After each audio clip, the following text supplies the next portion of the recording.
Ya, Anda dalam mencari kerja, ingat, kalau Allah yang sampaikan pasti terjadi. Jangan dikira mudah. Kata Allah akan ada persaingan, akan ada kadang-kadang singgungan, akan ada tantangan. Maka mulai petakan tantangan apa yang akan Anda lalui saat Anda mulai mencari nafkah itu. Yang subscribe semoga masuk surga. Maka turun Quran surah kedua ayat 214, paling kanan sebelah bawah. Am hasibtum an tadkhulul jannata. Hei, apa kamu mudah begitu saja mengira akan sukses dalam pekerjaanmu? Bahkan bisa diartikan surga, ingin masuk surga. Walamma ya'tikum mathalul ladzina khalau min qablikum. Sebelum engkau diuji seperti orang sukses dulu pernah sukses. Lihat mereka.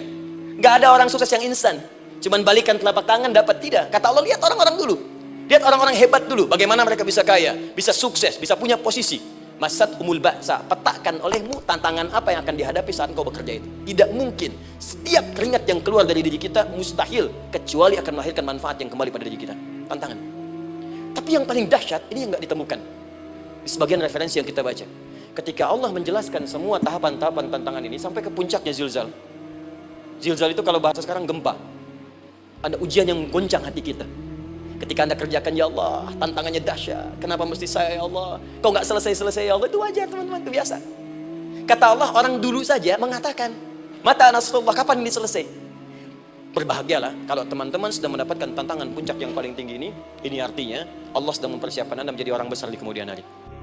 Alhamdulillah, kita baru saja menunaikan salat zuhur berjamaah. Semoga salat kita diterima oleh Allah Subhanahu wa taala. Ada dua hal yang paling penting tentang sholat ini yang ditekankan dalam Al-Quran. Pertama, kenapa sholat begitu penting ditunaikan? Karena ia akan menjadi pembeda antara Khalik dengan makhluk. Jadi, kalau kita ingin bedakan Tuhan dengan hamba, maka di antara titik penting perbedaannya, kata Allah langsung, itu terletak pada aspek ibadah, khususnya sholat.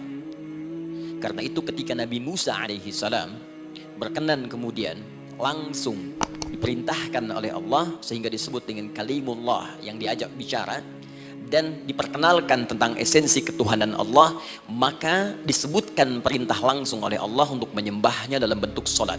Al-Quran surah ke-20 Thaha ayat ke-14. Kata Allah, innani anallahu la ilaha illa ana fa'budni wa aqimis salata li dzikri. Ya Musa, tidak ada Tuhan, kata Allah, selain saya.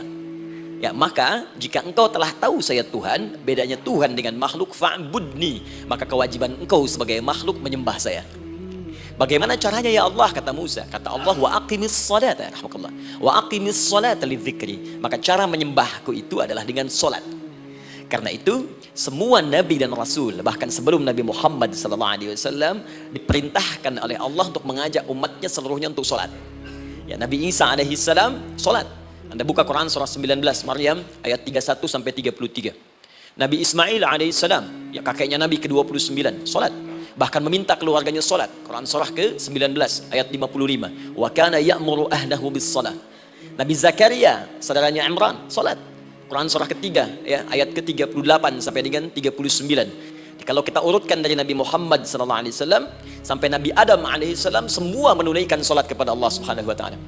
Nanti dalil singkatnya dari Quran surah keempat ayat 163, paling kiri sebelah atas di mushaf. Inna auhayna ilaika kama auhayna ila Nuh wan nabiyyin min ba'di. Muhammad, apa yang kami telah wahyukan kepadamu sudah pernah pula kami sampaikan kepada Nuh alaihissalam dan nabi-nabi setelahnya. Kenapa tidak disebutkan Adam sebelumnya? Karena Adam itu nabi, bukan rasul. Nabi diberikan risalah untuk pribadi dan kalangan dekatnya, Rasul diberikan risalah tugas untuk mengajak umat. Kenapa Nabi Adam bukan Rasul? Karena zaman Nabi Adam belum ada umat. Siapa yang mau diajak? Ini bagian pertama.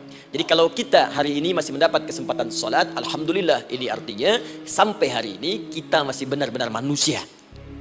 Kan kalau ada orang yang kemudian tidak mau beribadah apalagi sholat, terkhusus ketika dia beriman, maka penting dipertanyakan, masihkah ada iman dalam dirinya?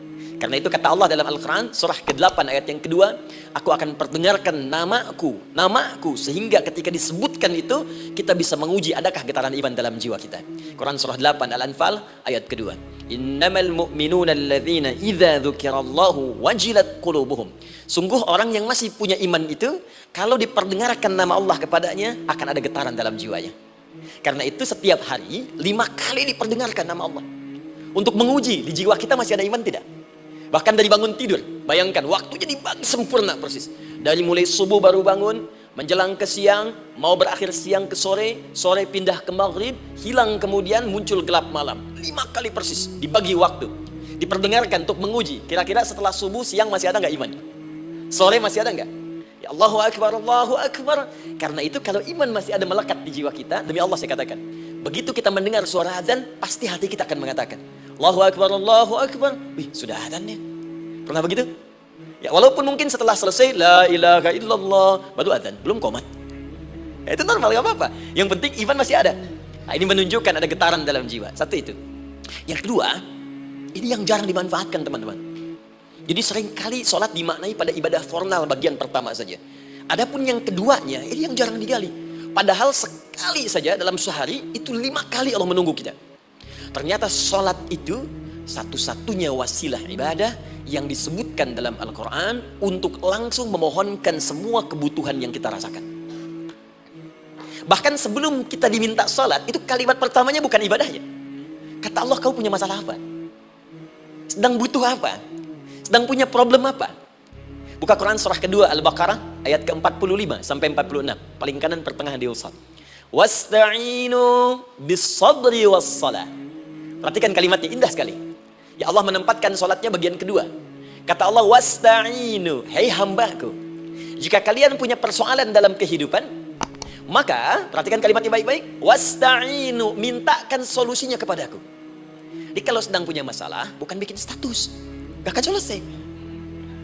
Sedang eksplorasi minyak, gak keluar-keluar, bikin status. Duh, susah sekali yang ngebornya, gak akan selesai. Jalan macet, bikin status. Jakarta macet, ya, gak akan selesai. Ya, apa yang harus dilakukan kata Allah? Jika Anda beriman kepadaku, yakin denganku, maka wasta'inu, punya persoalan minta kepada Allah. Caranya bagaimana? Satu, bis-sabri, terima dulu masalah itu, jangan dikeluhkan. Kaidah lain muncul, karena mustahil saya akan titipkan persoalan kalau tidak Anda mampu mengatasinya. Kaidah Quran surah kedua ayat 286, kita hafal ayatnya. La yukallifullahu nafsan illa usaha. Perhatikan kaidahnya. Allah tidak mungkin menguji seorang hamba di luar batas kemampuannya. Jadi kalau kita sedang punya ujian di rumah kah, pekerjaan kah, kehidupan sosial kah, sebesar apapun ujian itu kata Allah, memang karena Anda yang sanggup. Kalau nggak sanggup gak akan diuji. Di ujian itu berbanding lurus dengan kemampuan. Mustahil seorang hamba diuji di luar batas kemampuannya. Jadi kalau Anda sekarang pun sedang punya masalah sebesar apapun, kata Allah, memang cuma kamu yang sanggup, yang lain tidak. Maka jangan mengeluh. Jangan Anda katakan, ya Allah, why me? Kenapa saya? Kata Allah, why not? Memang kamu yang mampu. Yang lain tidak. Nah, ketika Anda bisa menerima itu dengan sabar, baru datang kalimat kedua. Wassalah. Kemudian datang tunaikan sholat dan mintakan solusi kepadaku lewat sholat. Ya, sedikit ya. Lihat sini. Saya berikan sedikit uraian Al-Quran. Saya boleh menulis ini? Boleh ya? Ibu, maaf, agak jauh. Ibu kelihatan ini? Oh, belum saya tulis. Bagaimana bisa kelihatan? Luar biasa. Cuma di Pertamina belum ditulis udah kelihatan. Maaf. Lihat sini. Wasta'inu. Baik, ya. Saya ingin sedikit sekali. Ini redaksi Quran itu indah sekali diksinya. Wasta'inu. Lihat sini. Kata Allah, jika Anda punya persoalan dalam hidup, maka mintakan solusi. Terima dulu masalahnya dengan sabar, karena kita dipercaya oleh Allah. Gini cara memahaminya. Allah aja percaya dengan kita. Masa kita nggak percaya diri? Allah yakin dengan kita, kita mampu. Masa kita nggak yakin? Terima dengan sabar, kemudian wassalah, mintakan solusinya lewat salat. Kata perintahnya dibuka dengan kalimat wasta'inu. Kalau kita ingin rubah kata perintah ini, fi'il amr, ingin dirubah ke dalam bentuk permohonan, minta, maka rubah kalimatnya menjadi nasta'in. Lihat, nasta'in. Baik. Wasta'inu, kata Allah, kalian punya persoalan, ayo minta solusi padaku.